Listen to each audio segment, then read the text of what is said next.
so today's project, we're going to be working on this injector pump to try and change it out. The gasket's leaking here, and then it's also leaking from the fuel shutoff and from the throttle control. So what we're going to try and do is just take this apart and try and rebuild it. So here's where the gasket is that's leaking, and then again the fuel shutoff is here, and then you have the throttle. There's O-rings in all of those that we're replacing. So what you're going to need is a kit. I got this kit from Amazon for $11, and then just some basic tools. Okay, so first we're going to try and take off these two acorn nuts. So getting those off now. Then the throttle just will move up and out of the way, so you can take the top of it off. Inside, you want to make sure you keep track of where these things attach. So this spring right here is really important to make sure you note which of these holes is going through the governor plate. In my case, it's the center one, and then also where the spring attaches in the top, which is the last hole for me. Once you take it off, you're going to want to take out the two posts here. As you disassemble them, make sure you put the parts in order, so it's easy to put them back together. So basically I'm putting these three pieces, and then from here, this is just going to come down and out. And then you can see here there's two O-rings, and one of the O-rings is pretty badly damaged, so we're going to have to replace those. So from here, I'm just taking out the old O-rings, and then pulling out the ones that are going to be the replacements, sliding those down and over, which was much easier without gloves. And you can see there, you got the two new O-rings in place. Okay, from here, I'm just cleaning up the outside of the body of it a little bit before I put it back together.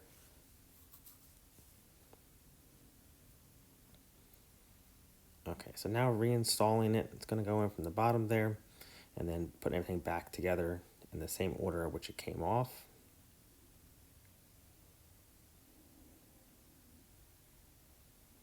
So it's going to be important later when you're reassembling the fuel shutoff. So this is the throttle control here. When we're doing the fuel shutoff, there's a little indent that you want to make sure is towards the back. I'll go in that a little bit more in depth, because when we put it back together, that's not how I did it originally. But just to save you guys some time in case you don't watch the whole video, make sure when you're putting back the fuel shutoff, you want that little nipple towards the back of the pump housing. So this is me taking off the fuel shutoff. So removing that post.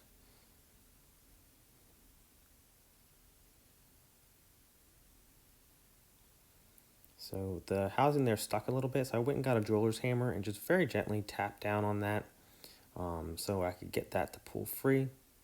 Didn't take a whole lot. And once it's free, it's the same process as before. I'm going to clean up the housing. Then I'm going to replace those O-rings.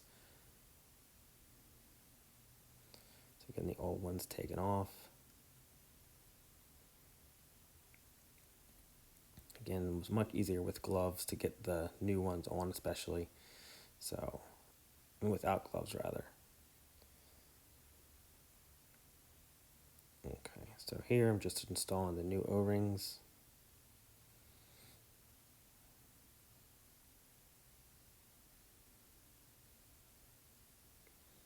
Okay, so that goes back up and in.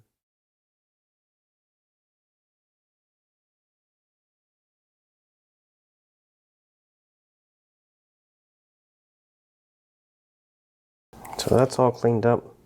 O-rings are changed in both of those. So now we'll clean up the body of it and try and get that gasket off of there, and then put it back together. Try and get this cleaned up a little bit.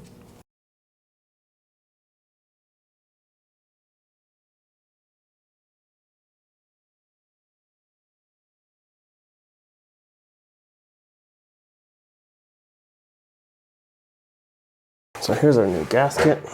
You got the little tabs. They're going to go right where those bolts are.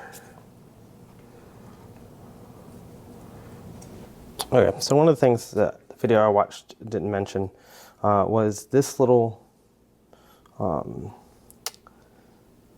bump here needs to be on the back side of the pump. So that way it will fit into the actual slider arm that's there for it. So make sure you don't do what I just did and get everything back together, only to have to take it back apart again to fix that. Slide it around so he's in the back. And then now, you put this back together. When that control arm spins from here to here, it's moving it back and forth on the back half of the pump. Otherwise, it won't line up. So I'll show you that again when we get back over to the actual pump housing. And again, I'll put a link to the video that I watched doing this. He does a really good job. He explains it really well. But there's just a couple parts that we're missing, in my opinion. That's one of them. Also, putting the washers on that little post. He talks about it, but doesn't actually show it to my memory. Okay, so we're back over to this now. So we got it back in that first hole. Now this piece here can fit down into this arm, because this is the arm that actually moves back and forth. So that's what we need to get it back down into. So still have our little rivet guy in the middle hole. Okay, hook that there. Okay, so now hooked back in. I'm gonna make sure. It's hard to see from here, but you're just making sure that little nipple or bump thing is gonna fit back into and catch.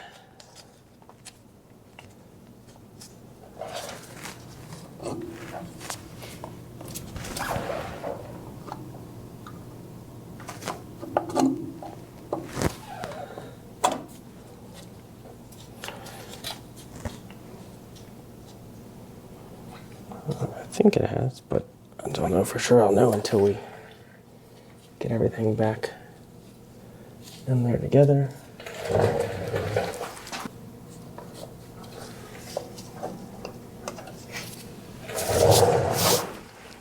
These little tiny gaskets here. Gonna go under the acorn nuts.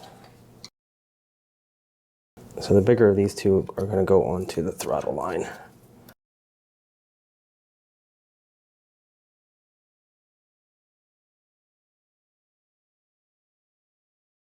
Okay, let's give her a shot and see what she does.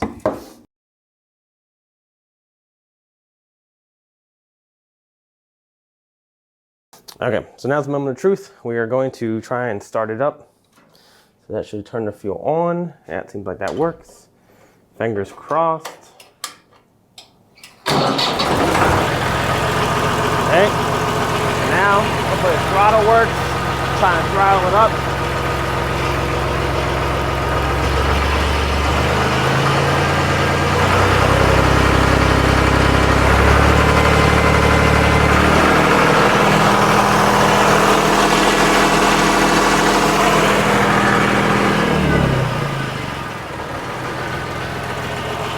Throttle's back down.